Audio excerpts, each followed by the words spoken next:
Welcome to Reformed Thinking. Today we're jumping into a take on marriage that might just flip what you've always thought on its head. We're going to be breaking down John Piper's chapter, Marriage, a Matrix for Christian Hedonism. So the main point of the whole chapter is this massive reversal of how most of us think about marriage. The argument is that human marriage, it isn't the original thing. It's actually a copy of something much bigger, something eternal. Okay, but what does that even mean? For marriage to be a reflection. Let's walk through how the argument is built, right from the ground up. All right, so the text goes right to the Apostle Paul. He's quoting Genesis, where it talks about a husband and wife becoming one flesh. But then Paul says this is a great mystery. And he's not just talking about two people. He says it's all pointing to Christ in the church.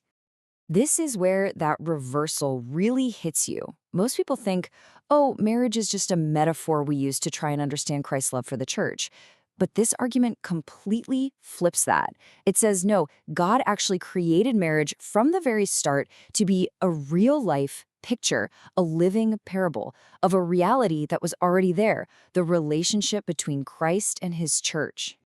So, if marriage is supposed to be this picture of Christ and the church, then obviously the roles inside marriage are going to be super specific. Let's start by looking at the husband's role.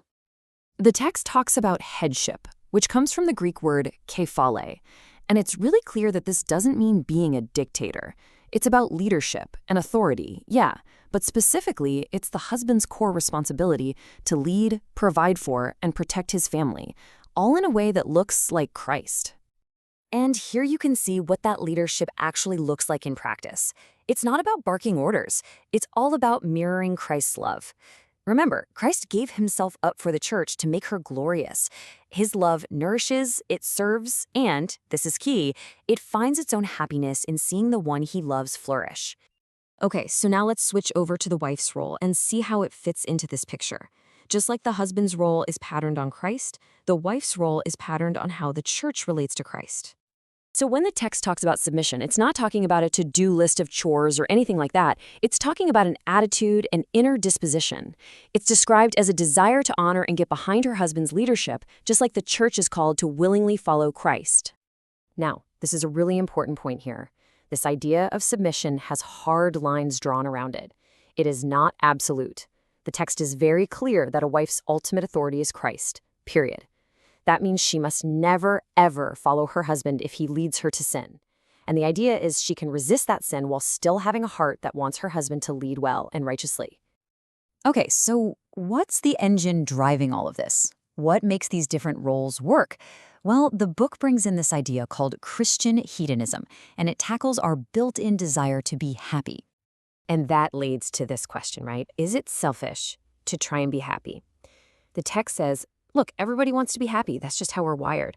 But it points that desire in a very specific direction inside a marriage. It draws a big line in the sand between being selfish and how real love works. And this table lays it out pretty clearly. Selfishness is all about trying to get your own happiness, even if it costs someone else. But love, at least the way it's described here with Christian hedonism, is totally different. It finds its own joy in the joy of the other person. And Christ is the perfect picture of this.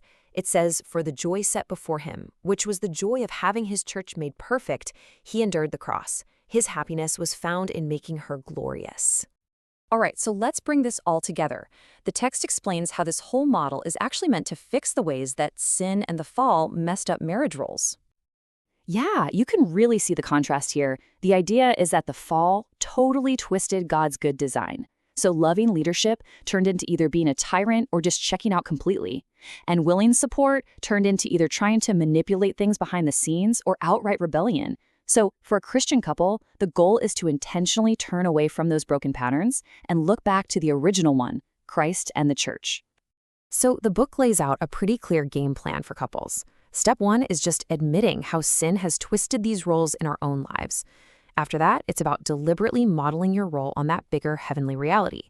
And finally, it's about actively going after your own joy by making your spouse joyful. And that leaves us with a pretty big question to chew on.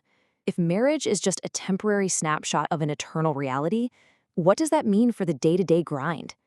The argument here is that marriage stops being about my personal happiness and starts being about showing the world something true about God.